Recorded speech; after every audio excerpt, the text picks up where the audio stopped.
Bonsoir à toutes et à tous, nous sommes le jeudi 27 mai, bienvenue sur notre antenne.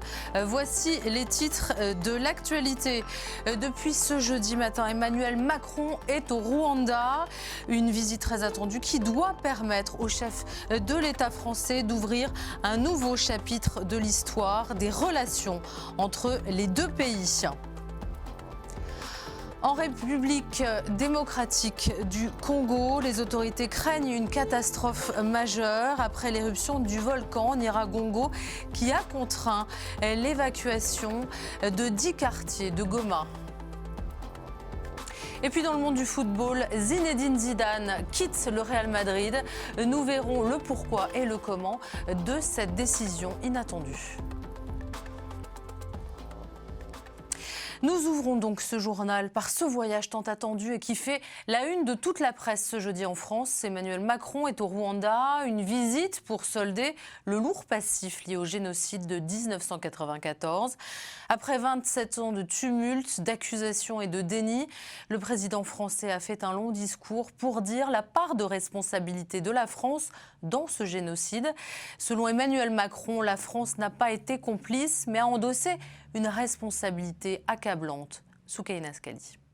Je viens reconnaître nos responsabilités. C'est par ces mots avec un ton grave qu'Emmanuel Macron s'est exprimé. Devant le mémorial du génocide de Kigali, où sont enterrées 250 000 personnes, le président français est revenu sur la nuit du 7 avril 1990, point de départ du génocide des Tutsis au Rwanda. Dans ce discours tant attendu, Emmanuel Macron a reconnu la responsabilité politique du gouvernement français de l'époque en écartant la complicité de la France, une responsabilité qui avait été appuyée par le rapport Duclerc rendu en mars dernier. La France a un rôle, une histoire et une responsabilité politique au Rwanda. Elle a un devoir, celui de regarder l'histoire en face et de reconnaître la part de souffrance qu'elle a infligée au peuple rwandais en faisant trop longtemps prévaloir le silence sur l'examen de la vérité. De la part des survivants, rescapés et orphelins, le chef de l'État espère un pardon, faisant référence aux Tutsis qui ont fui il y a 27 ans ce drame qui a coûté la vie à 800 000 personnes. Pour autant, le chef de l'État n'a pas formulé d'excuses dans la même lignée que son prédécesseur Nicolas Sarkozy en 2010, qui avait reconnu une grave erreur d'appréciation ayant eu des conséquences dramatiques. Du côté du Rwanda, le discours a été favorablement accueilli par le président Paul Kagame, qui s'est exprimé lors d'une conférence de presse. This was a powerful speech. Le président vient de faire une déclaration importante au mémorial du génocide de Kigali. C'est un discours puissant avec une signification particulière pour ce qui se passe maintenant et qui résonnera bien au-delà du Rwanda. Ces paroles avaient plus de valeur que des excuses. Pour sceller les relations diplomatiques, Emmanuel Macron a annoncé la nomination prochaine d'un ambassadeur français au Rwanda. Prochaine étape, l'inauguration d'un centre culturel francophone à Kigali, avant de s'envoler vers l'Afrique du Sud vendredi matin. Au Mali, Assimi Goïta, le colonel putschiste, reprend la main après avoir évincé le président et le Premier ministre de transition.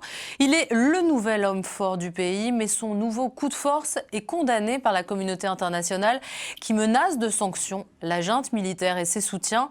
La crise qui a commencé lundi continue donc, alors que ce nouveau coup de force ne plaît ni à la France ni aux États-Unis qui vont se mobiliser pour mettre en place des sanctions. Reportage. C'est ici, à la base militaire de Kati, qu'étaient détenus les désormais ex-présidents de transition et Premier ministre malien. C'est également là qu'ils ont démissionné après plus de 48 heures passées aux mains de l'actuel homme fort du pays, le colonel Assimi Goïta. La nouvelle de leur démission a été rendue publique dans la soirée du mercredi par le conseiller spécial du vice-président de la transition. Le président de la transition, M. Bandao, et le Premier ministre Mokhtar Ouane ont démissionné. Le président a démissionné de toutes ses charges et avec toutes les conséquences des droits. Ainsi que le chef du gouvernement. Les deux anciens dirigeants de la transition ont été libérés quelques heures après leur démission. L'histoire se répète donc dans ce pays de l'Afrique de l'Ouest. En août 2020, dans ce même camp militaire de Kati, l'ancien président Ibrahim Boubacar Keïta présentait sa démission après avoir été arrêté par l'armée. Aujourd'hui, 9 mois après, le colonel Assimi Goïta redevient l'unique homme fort du pays et concentre tous les pouvoirs. Sachez aussi que le vice-président de la transition avait tout mis en œuvre pour qu'on n'en arrive pas à ce niveau.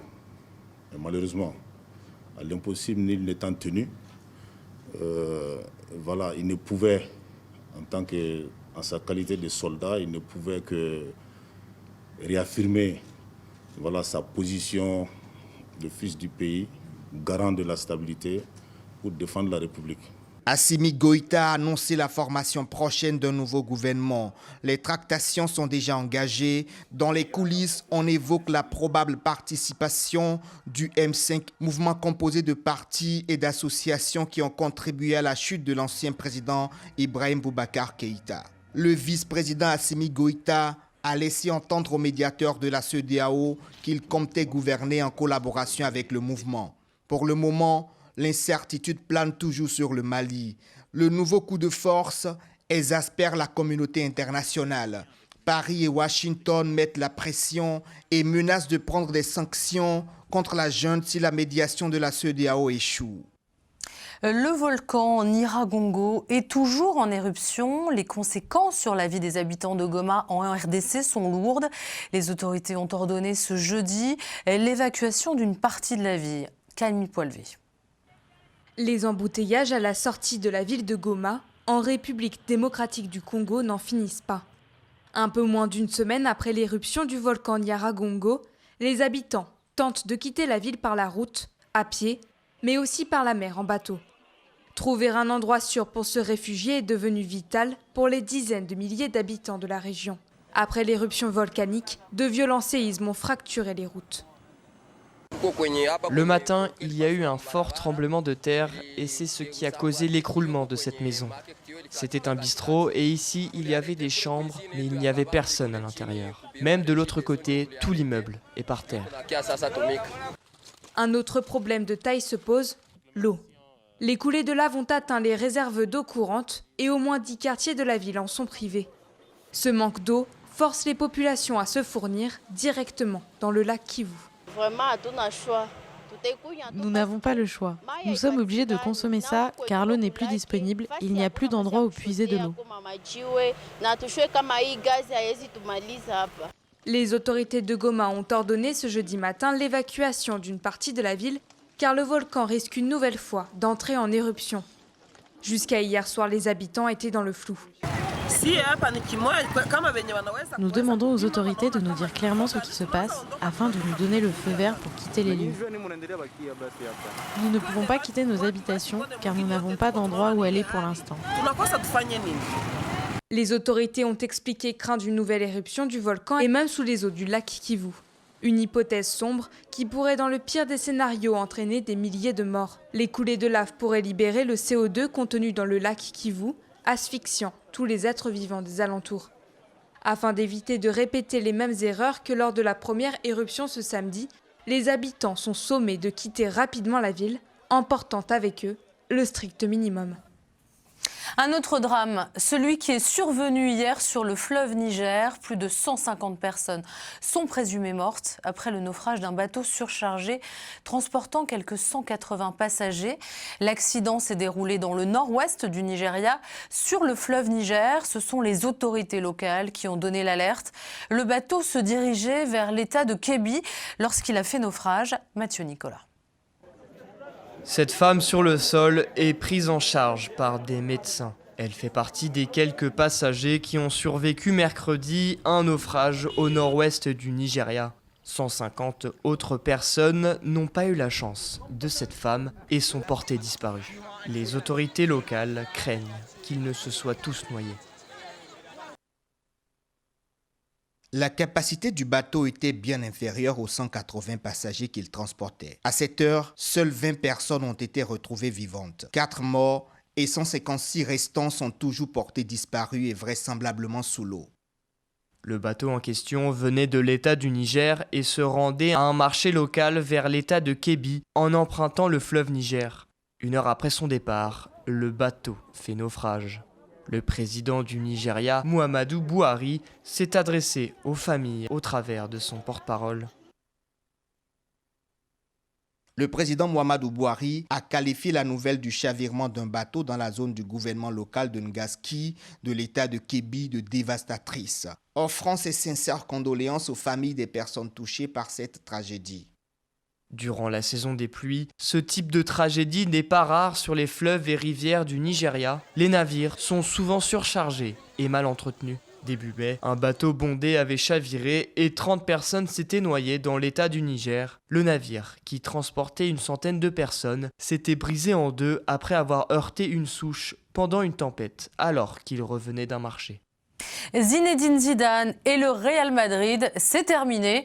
L'entraîneur français a décidé jeudi de mettre un terme à l'histoire d'amour qui le lie au club espagnol après un second mandat d'entraîneur, moins éclatant que le premier. Après des adieux triomphants comme joueur en 2006, puis un premier départ du banc en mai 2018, 5 jours après avoir raflé un triplé inédit en Ligue des Champions, Zidane quitte le Real pour la 3e fois avec un bilan plus terne et une dernière saison vierge de tout titre. Le point avec Mathieu Nicolas. Après des adieux triomphants comme joueur en 2006 et un premier départ en tant qu'entraîneur en 2018, Zinedine Zidane quitte le Real Madrid pour la 3e fois.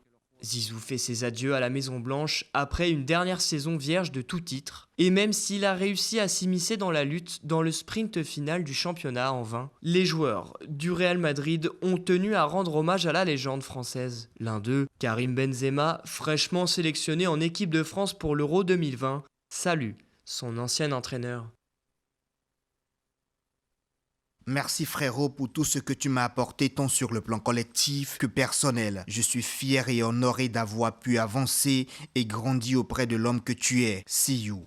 À présent, les amateurs de football prennent les paris sur son avenir. Certains le voient faire une pause comme il l'avait fait en 2018 et d'autres espèrent le voir reprendre le flambeau de Didier Deschamps en équipe de France. Mais Zidane n'est pas le seul entraîneur à quitter son club. Antonio Conte, champion d'Italie avec l'Inter de Milan cette saison, abandonne le navire des Nerazzurri après un désaccord avec la direction. Idem pour Andrea Pirlo à la Juve, qui devrait laisser sa place à Massimo Allegri, seulement 10 mois après sa nomination.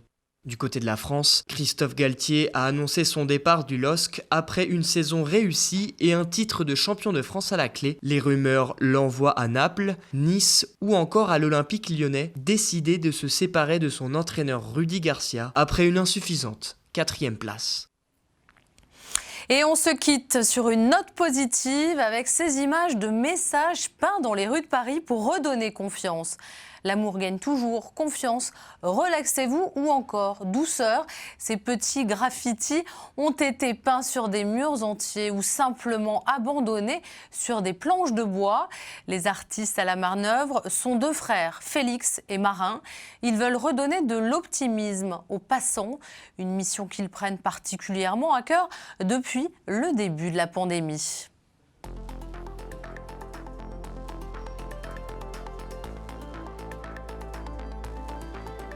C'est la fin de ce journal. Merci de nous avoir suivis. À suivre sur notre antenne une soirée spéciale Rwanda avec le discours d'Emmanuel Macron suivi du rendez-vous de Bernard Volcker consacré au génocide Tutsi.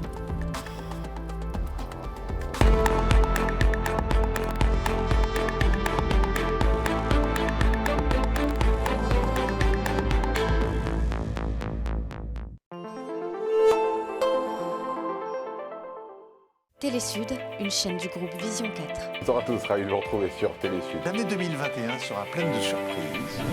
Informé. Bonjour à tous et bienvenue sur le plateau de Télésud. Et joyeux anniversaire à Télésud. Bienvenue sur Télésud, c'est un nouveau journal des correspondants. Décrypté.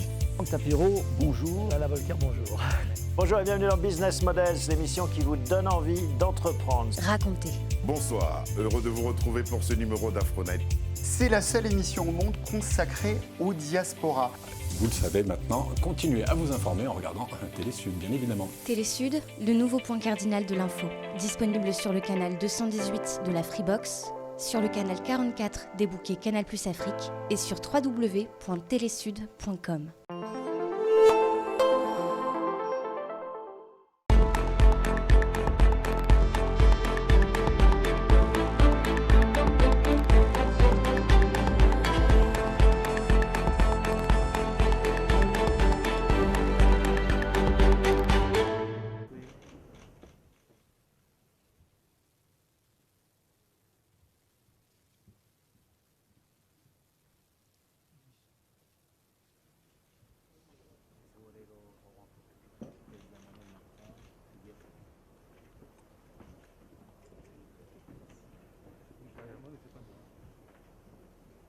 Seul celui qui a traversé la nuit peut la raconter. Ce sont ces paroles, empreintes de gravité et de dignité, qui résonnent en ce lieu, ici, au mémorial de Gisozi, à Kigali. Raconter la nuit. Ces paroles convoquent un insondable silence. Le silence de plus d'1 million d'hommes, de femmes, d'enfants, qui ne sont plus là pour raconter cette interminable éclipse de l'humanité, ces heures où tout s'est tu. Elle nous raconte la course éperdue des victimes, la fuite dans la forêt ou dans les marais, une course sans arrivée et sans espoir, une traque implacable qui reprenait chaque matin, chaque après-midi, dans une terrible et banale répétition du mal. Elles nous font entendre la voix de ceux qui, après avoir trébuché, ont affronté la mort ou la torture de leur bourreau sans un cri, parfois pour laisser s'enfuir un proche, un parent, un enfant, un ami, qu'ils avaient protégé jusqu'à leur dernier souffle. Ces voix qui se taisaient quand montait, à l'aube, l'insoutenable euphorie des chants de rassemblement de ceux qui tuaient ensemble et de ceux qui partaient dans leur vocabulaire dévoyé au travail. Ce lieu leur restitue tout ce dont on avait tenté de les priver. Un visage, une histoire, des souvenirs,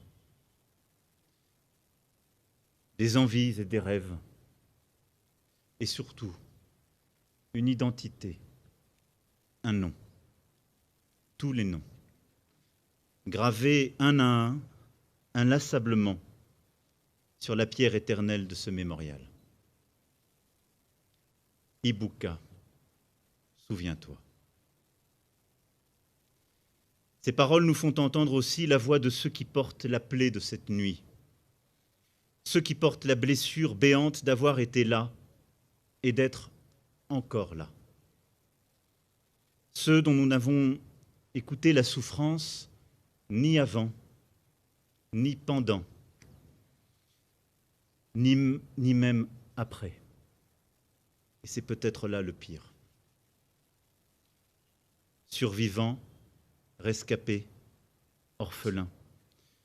C'est grâce à leur témoignage, à leur courage, leur dignité, que nous mesurons combien il ne s'agit pas de chiffres ou de mots, mais de l'irremplaçable épaisseur de leur vie.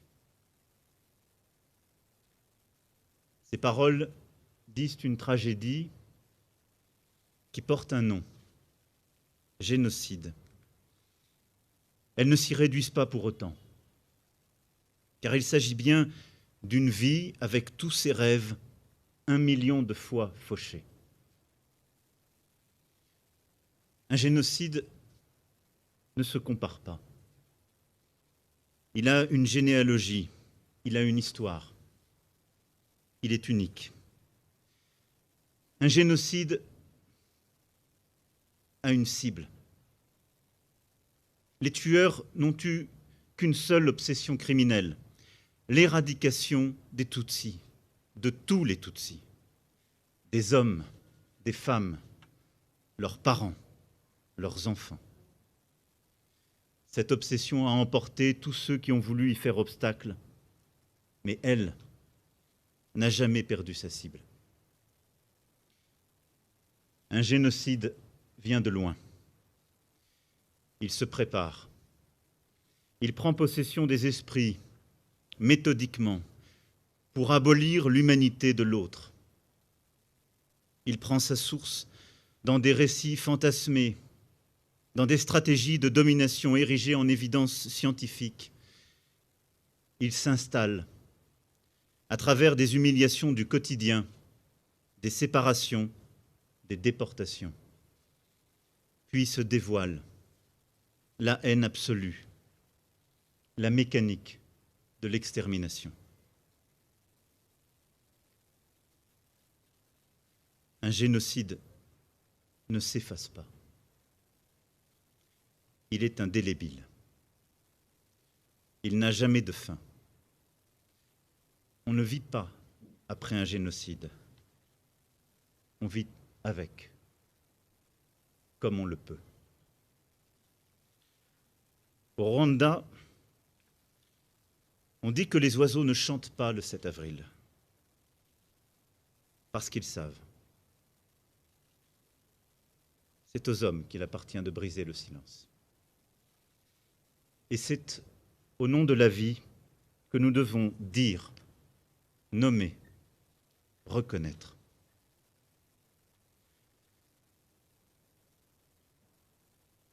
Les tueurs qui hantaient les marais, les collines, les églises n'avaient pas le visage de la France. Elle n'a pas été complice. Le sang qui a coulé n'a pas déshonoré ses armes, ni les mains de ces soldats qui ont, eux aussi, vu de leurs yeux l'innommable, pensé des blessures et étouffé leurs larmes. Mais la France a un rôle, une histoire et une responsabilité politique au Rwanda. Elle a un devoir, celui de regarder l'histoire en face et de reconnaître la part de souffrance qu'elle a infligée au peuple rwandais en faisant trop longtemps prévaloir le silence sur l'examen de la vérité.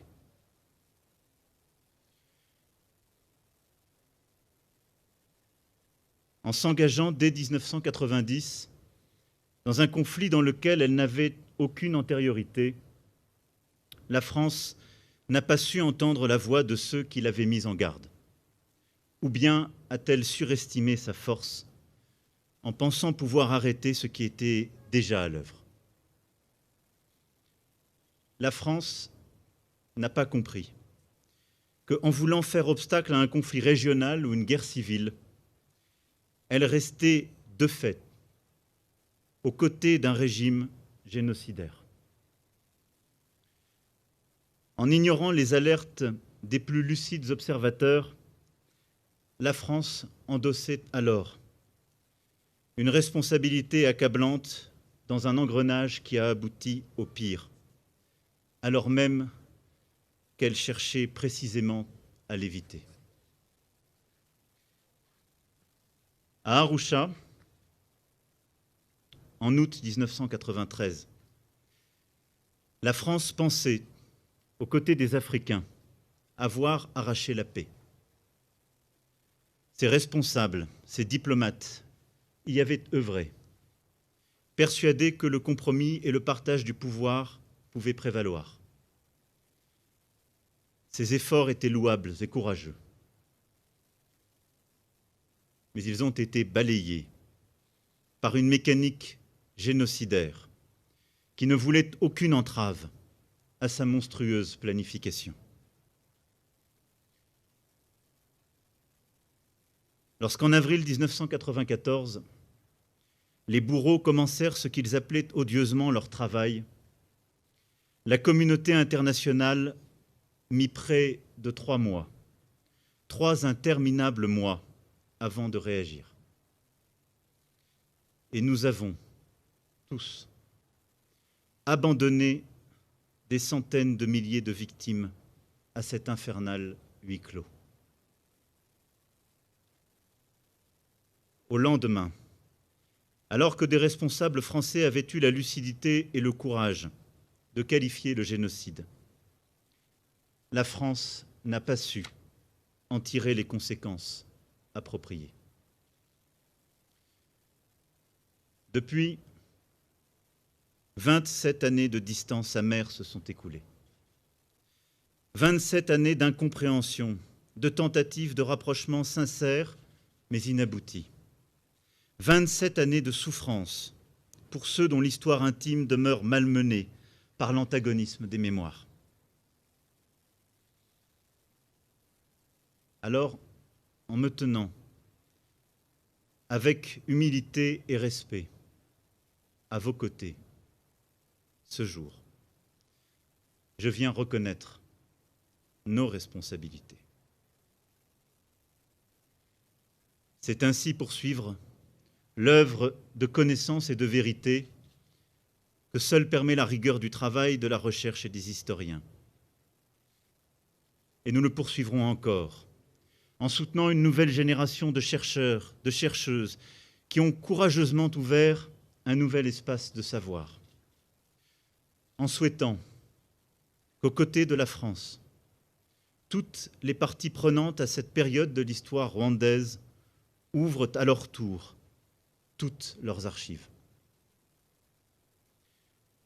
Reconnaître ce passé, c'est aussi et surtout poursuivre l'œuvre de justice,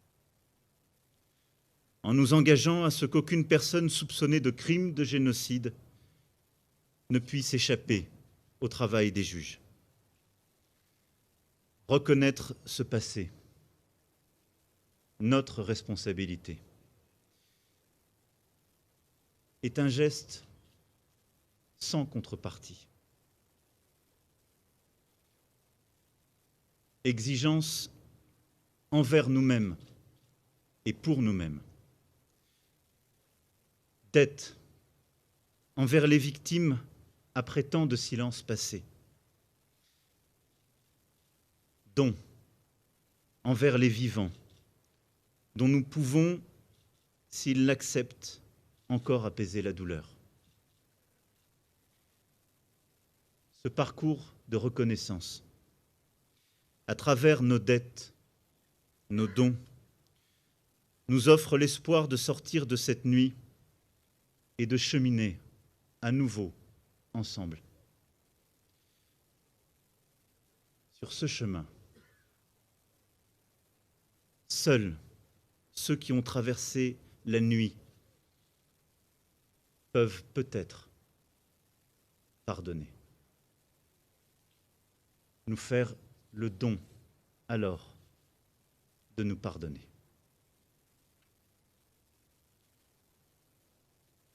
Diibuka, Diibuka, Diibuka.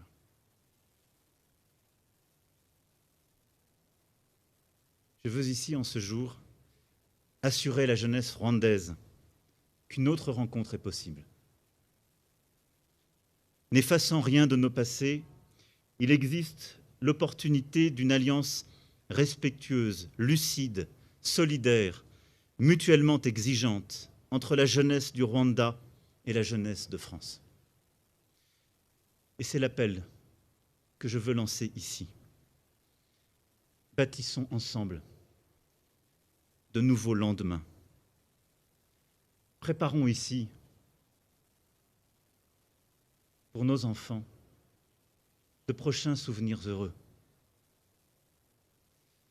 C'est le sens de l'hommage que je veux rendre à ceux dont nous garderons la mémoire, qui ont été privés d'avenir et à qui nous devons d'en inventer un.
Bonjour, je suis heureux de rencontrer aujourd'hui, pour la première fois, le professeur Jean-François Boudet qui est à l'origine de la publication de ce livre que vous allez voir sur votre écran, Justice française et génocide des Tutsis au Rwanda. Bonjour monsieur le professeur. C'est un ouvrage particulièrement important, non pas à cause de sa pagination, mais pour la qualité des travaux qui le composent. Ce sont des travaux que vous avez coordonnés. Quand vous est venue et comment vous est venue cette idée et comment avez-vous procédé ? Merci beaucoup d'abord de m'inviter. Alors pour répondre à votre question, elle est assez simple, c'est que pour des raisons personnelles et familiales, je connais un peu le Rwanda, puisque mon épouse est rwandaise et mon fils l'est aussi. Et il y a une dizaine d'années, j'ai été vivre pendant 2 années au Rwanda. Et donc j'ai pu voir, on va dire in vivo, ce qu'était le Rwanda, sa construction après le génocide, ce qu'on appelle d'une certaine manière la résilience rwandaise, même si le mot peut être galvaudé.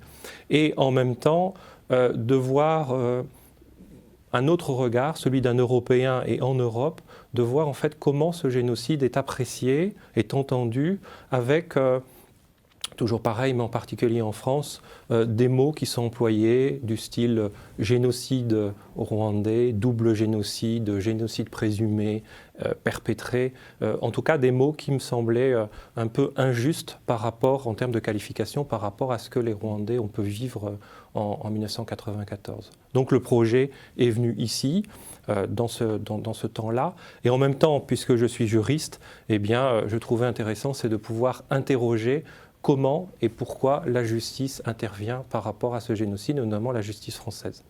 Alors revenons un peu en arrière sur le génocide en question, génocide des Tutsis. Est-ce que vous pouvez, pour nos téléspectateurs, qui peut-être n'étaient déjà pas nés à cette époque, dire exactement ce qui s'est passé ? Enfin, c'est assez simple et en même temps dramatique de le dire comme tel. C'est 100 jours et pendant 100 jours, on arrive à 8000 morts par jour. Donc en définitive... Dans un petit pays. Dans un petit pays, au centre de l'Afrique, des Grands Lacs. Et si je donne ces chiffres-là, chiffres aujourd'hui officiels, ceux de l'ONU, donc on peut aussi éventuellement les monter, puisque d'autres parlent d'1 million de morts au total.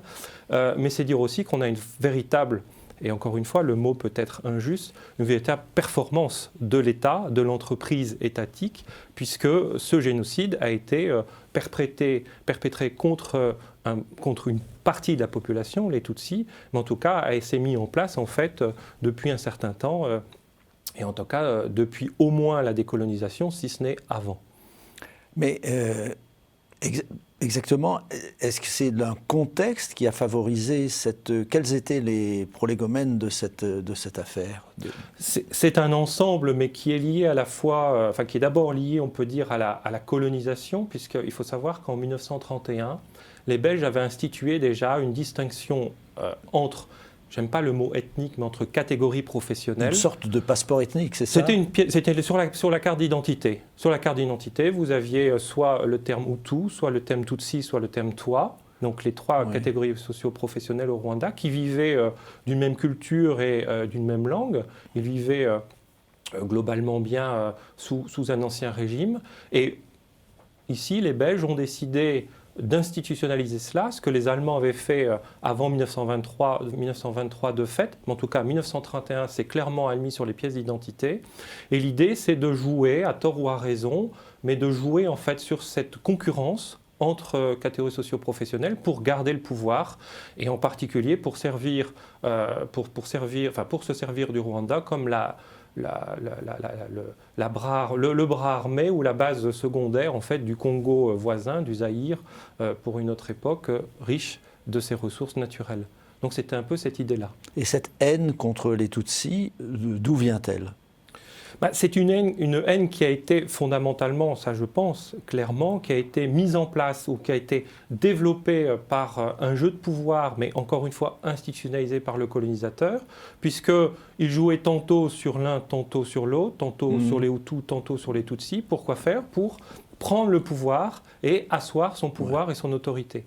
Par exemple, à l'école, le Tutsi, à un certain moment, étaient amenés à se lever pour dire oui, oui, je suis Tutsi.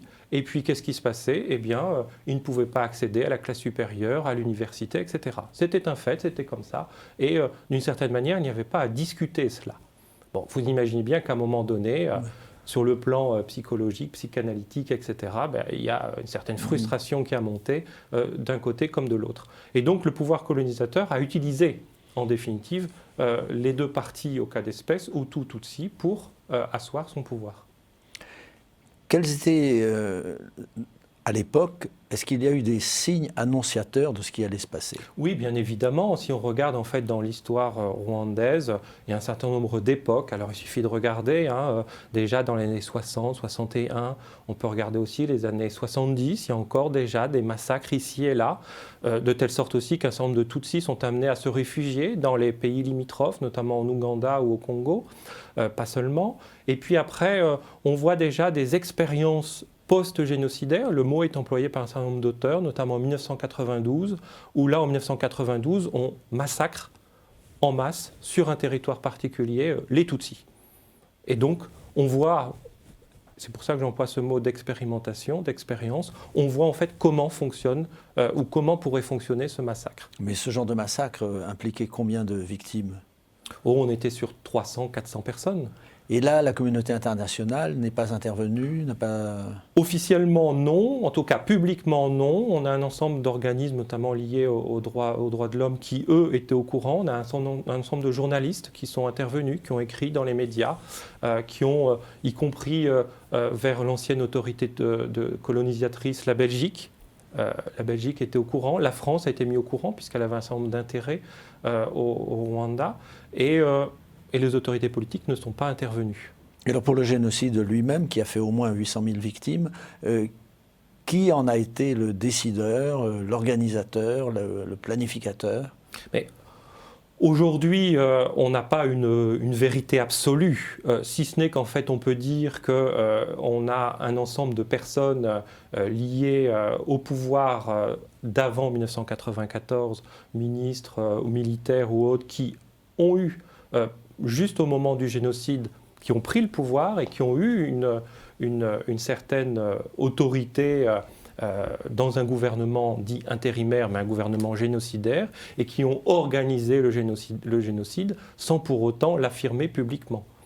Ne serait-ce que par exemple par la radio d'Émile Colline, qui, elle, a eu un rôle extraordinairement important, puisqu'en fait, elle venait dire là où il fallait aller travailler, si on reprend le terme en Kinyarwanda, donc travailler veut dire tuer, c'est le même mot, et donc la radio Émile Colline venait dire aux Rwandais à la radio, venait dire il faut aller travailler à tel endroit. Voilà, autrement dit, il fallait les tuer. Et alors les massacreurs étaient des hommes, des femmes, des militaires, des civils, que c'était organisé? Tout était organisé sous la forme de propagande, c'est-à-dire que ça pouvait être à la fois le paysan, comme le militaire, comme la femme, comme même des jeunes enfants. Et on a retrouvé même des jeunes de 12, 15 ans sur les barrières, prêts avec des machettes, mais pas seulement, à tuer. Et c'est pour ça aussi qu'il faut, j'emploie ce terme de machette, c'est pour ça aussi qu'il faut aller au-delà, c'est que c'est bien un génocide des machettes, comme on l'entend communément, mais c'est pas seulement, c'est-à-dire que derrière, on avait aussi des armes, on avait aussi des bombes, on avait etc. Donc en fait, il y a un ensemble d'éléments qui ont fait que propagande d'un côté, et puis de l'autre côté, oui, les militaires qui, eux, intervenaient aussi. Et on a massacré hommes, femmes, enfants. Tout à fait, le voisin, la voisine. Même dans les familles, le père voulait massacrer son épouse parce qu'elle était Tutsi, ou pouvait massacrer ses enfants parce qu'elle était Tutsi. Bon, mais inversement, vous avez un certain nombre de Hutus qui ont soutenu, qui ont caché des Tutsis, donc ce qu'on appelle aujourd'hui des justes. Oui. Mais en définitive, on était vraiment sur un génocide de campagne où on se pouvait se retrouver la veille du génocide à boire une bière ensemble et puis le lendemain se tuer. Et alors quel a été le rôle de la France dans tout ça, enfin plus précisément du pouvoir politique français et de l'armée française? Alors c'est une question difficile et en même temps j'ai envie de dire politique. Le rapport Duclercq essaye d'y répondre par un certain aveuglement. Le rapport Muse, le rapport, donc contre-rapport ou un rapport de lecture du rapport Duclercq, rapport Muse, commandé par le gouvernement rwandais, montre véritablement qu'il y a eu une intervention de la France pendant et avant le génocide, voire même après le génocide, d'une manière ou d'une autre. Qu'est-ce qu'on peut dire sur le plan des faits, je veux dire des faits... Quand vous dites intervention, ça veut dire quoi? Alors voilà, des faits, je veux dire, en vérité, si j'ose dire. La première chose, c'est que le gouvernement intérimaire rwandais, donc le gouvernement génocidaire, a été créé à l'ambassade de France à Kigali. Bon, après... on en tire les conséquences, mais en tout cas, c'est bien sur une terre française si on se place sur le plan du droit.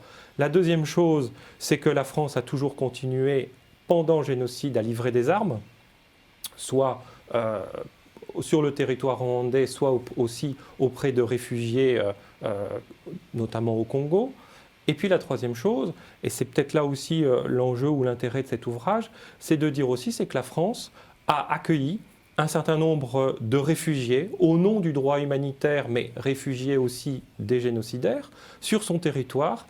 Et ces réfugiés génocidaires, en tout cas présumés génocidaires, puisqu'ils ne sont pas obligatoirement tous encore en justice, eh bien, sont aujourd'hui encore sur le territoire français. Donc, ces trois éléments-là, ça c'est pendant. Avant, si on va aller jusqu'au bout de la démarche, la même chose, nous avons un certain nombre d'accords qui ont été mis en place entre la France et le Rwanda, des accords au départ d'éducation, de culture, mais très rapidement, en 1975, on a des accords militaires. Et ces accords militaires sont de plus en plus poussés, 1983, mais plus encore après 1992, où en 1992, on vient dire très clairement que les militaires français sont amenés à la fois à former les militaires, mais au surplus à participer avec les militaires rwandais, à participer à la paix et la sécurité sur le territoire rwandais. Et en uniforme rwandais. En uniforme rwandais, avec la simple différence, et qui était notée qu'ils étaient français, ils avaient l'écusson France d'un côté. Oui, mais est-ce qu'on peut aller jusqu'à dire qu'ils ont participé au génocide? Alors ça, c'est toute la grande question. Aujourd'hui, on n'est pas en capacité à le répondre sur le plan du droit. Sur le plan du fait politique, il s'avère que oui, individuellement, un certain nombre de militaires français étaient sur place, y compris et pendant aussi la période génocidaire. Aujourd'hui, c'est la version officielle de la France, c'est-à-dire que la France, en tant qu'État, n'est pas intervenue, mais de fait, il y a un certain nombre de Français qui étaient sur place pendant le génocide, y compris, au-delà de militaires, des mercenaires ou des personnes à titre individuel. Mais étaient sur place à l'endroit des massacres ou Tout à fait. Oui, tout à fait. Oui. Et puis après, il faut rappeler aussi, c'est que la France était présente sous mandat de l'ONU, notamment pour essayer d'assurer une zone de paix. C'était la version officielle. Et pendant ce temps-là, bien évidemment, il y a un certain nombre de choses sur lesquelles aujourd'hui on ne peut pas répondre, si ce n'est que, je me réfère encore une fois au document plus officiel, le rapport du clerc, ou même le réquisitoire qui a été prononcé la semaine dernière ici à Paris, où si la France n'a pas eu une responsabilité active dans le génocide, elle a au moins eu une attitude de non-assistance à personne en danger. Donc c'est ce qu'on peut aussi lui reprocher aujourd'hui. Précisément, vous évoquez le parquet de Paris qui a requis, donc, je lis le communiqué, un non-lieu général dans l'enquête sur l'inaction reprochée à l'armée française lors des massacres de Bizet-Zéro, je ne sais pas si c'est comme ça que ça se prononce, à la fin de juin 1994. Donc la décision finale va revenir au juge, bien entendu, mais ce non-lieu général, est-ce que c'est encore une façon de balayer sous le tapis les choses gênantes? Qu'en pensez-vous? Mais le réquisitoire aujourd'hui est logique, j'ai envie de dire, par rapport au rapport du clerc et aux conclusions du rapport du clerc. Maintenant, on peut interroger, en tout cas moi je pense que ça interroge de manière plus générale sur ce qu'est le pouvoir militaire et l'autorité militaire, puisqu'en fait le réquisitoire vient dire, pour faire simple, les militaires sur place ont peut-être vu, n'ont pas participé activement, mais en tout cas ils n'ont pas agi contre le massacre. Alors, la question qui se pose ici, en tout cas sur laquelle je m'interroge, c'est à quoi sert le militaire dans ce cadre-là. C'était très clair, en définitive, à Bizet-Zéro, sur la colline, un certain nombre de Tutsis sont venus voir les militaires en parlant français, donc en langue française, sont venus les voir en disant « Vous êtes français, vous allez nous protéger, regardez comment nous sommes amaigris, nous n'avançons plus, nous n'en pouvons plus, nous sommes en train de nous battre contre, pour notre survie, aidez-nous ». Et là, la France, les Français, sous autorité de l'ONU, sous mandat de l'ONU, en fait, se sont retirés en disant « Mais écoutez, on va d'abord se renseigner auprès de nos autorités supérieures ». Alors, quel pourrait être l'intérêt du gouvernement français, du président français à cette époque, de soutenir ou de tolérer ce génocide? Et quel pouvait être l'intérêt de ces militaires de ne pas intervenir? Moi, en tout cas, ce que je crois, et à la lecture encore une fois du rapport Duclerc ou du rapport Muse, c'est je crois que le pouvoir politique de l'époque, le président Mitterrand, a eu une lecture d'un autre temps sur ce qu'est le Rwanda, sur ce qu'est la politique africaine et sur ce qu'est la géopolitique du moment. Officiellement ou a priori en l'état actuel des choses, ce qui nous est dit, c'est que la lecture qui nous est proposée, c'est une lecture de France-Afrique. Simplement de nous dire, c'est que le Rwanda était une terre francophone, amie de la France, et à partir de ce moment-là, il ne fallait surtout pas la laisser aux mains des ennemis anglo-saxons venant de l'Ouganda, le FPR de l'époque. Ça, c'est une première lecture. Une deuxième lecture qu'on pourrait avoir, qui est peut-être aussi malheureuse, c'est qu'il faut reprendre le contexte de 1994, c'est qu'on est au lendemain aussi de l'ex-Yougoslavie, de la problématique avec la Serbie, la Bosnie-Herzégovine, etc. Et le président Mitterrand, voire même un certain nombre de son conseiller, garde encore une fois cette lecture géopolitique, qui est certainement malheureuse, mais en tout cas qui est du Moyen-Âge, ou enfin, au moins du 19e siècle, mais qui n'est pas celle du 20e siècle. Votre livre traite donc de la justice française et de ce génocide des Tutsis au Rwanda.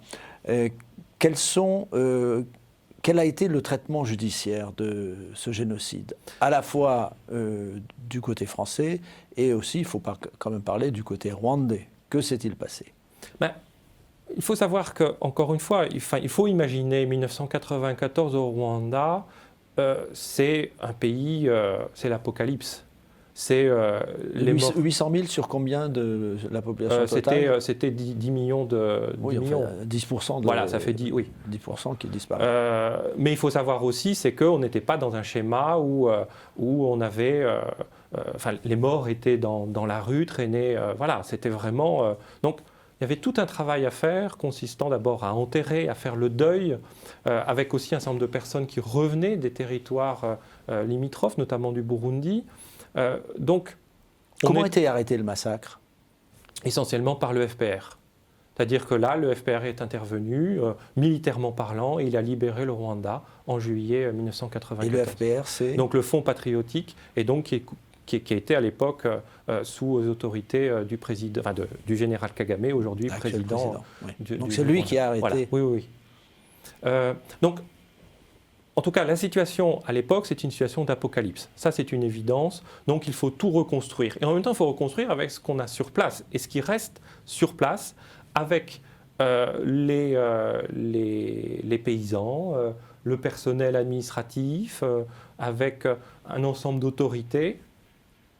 Donc ça, on doit avancer dans ce sens-là. Et là, le gouvernement rwandais décide aussi, c'est de mettre en place en fait un ensemble de justice de proximité, non pas pour faire vite, mais pour être dans une justice. Ça, c'est d'un côté au niveau local. Donc pour juger le paysan du coin. Alors expliquez-moi comment fonctionne cette justice de proximité. Alors c'est une justice qu'on appelle les gachaka, c'est-à-dire ici c'est une justice qui consiste à être d'une certaine manière sous forme d'une justice populaire, un jury populaire. Et donc on a amené ici autour de personnalités dites des justes, qu'elles peuvent être aussi des rescapés ou en tout cas des sages. On leur demande ici en fait d'aller chercher et de discuter sur la culpabilité ou non de telle ou telle personne. Donc autrement dit, c'est une justice à charge, consistant à dire mais toi, on nous a dit que vous étiez sur les barrières, que vous avez tué, et puis la personne en fait là doit avoir une discussion. On doit avoir une discussion. Mais c'est public, c'est organisé, c'est pas le tribunal révolutionnaire à la française. Non, tout à fait. On est vraiment sur une justice qui est organisée, qui est mise en place au niveau local. Et l'idée, c'est vraiment de pouvoir juger un fait à charge et à décharge, quitte aussi à demander à que la personne demande pardon. C'est-à-dire que ça peut aller jusque tout de suite de demander pardon sur ce que j'ai fait, et dans ce cas-là, la peine est éventuellement atténuée, ou en tout cas réorganisée. Donc ça, c'est au niveau local. Et puis après, nous avons la mise en place au niveau de la justice internationale du TPIR, Tribunal pénal international pour le Rwanda, qui, là, est davantage chargé d'aller juger les personnalités qui ont véritablement mis en œuvre le génocide dans sa totalité en tant que solution finale. Au Rwanda et ailleurs dans le monde. Donc le TPIR, voilà, le TPIR donc, a eu son siège à Arusha et a eu ici à juger un certain nombre de ministres ou d'autorités militaires qui ont participé. Alors pour revenir à la justice populaire, combien de cas ont été traités et quelles étaient les condamnations encourues? Alors le nombre de cas, je ne sais plus vous dire, en tout cas c'est écrit dans l'ouvrage, mais la peine peut aller jusqu'à la perpétuité. Voilà, ça c'était clairement... Susceptible d'appel ensuite? Tout à fait, voilà, ah, oui. D'accord. Et ça a contribué à calmer les esprits ou à ramener la paix entre les différentes communautés, ou quel est le... Encore une fois, j'ai envie de dire oui. Pourquoi ? Parce qu'il faut savoir, encore une fois, que les Tutsis et les Hutus vivaient et vivent encore l'un à côté de l'autre. Et donc c'était le voisin, c'était la voisine. Et donc, ça a permis de dire, oui, ben, moi je t'ai vu, tu as fait ci, tu as fait ça, maintenant on peut peut-être passer à autre chose, dans l'objectif de reconstruire le pays. Oui.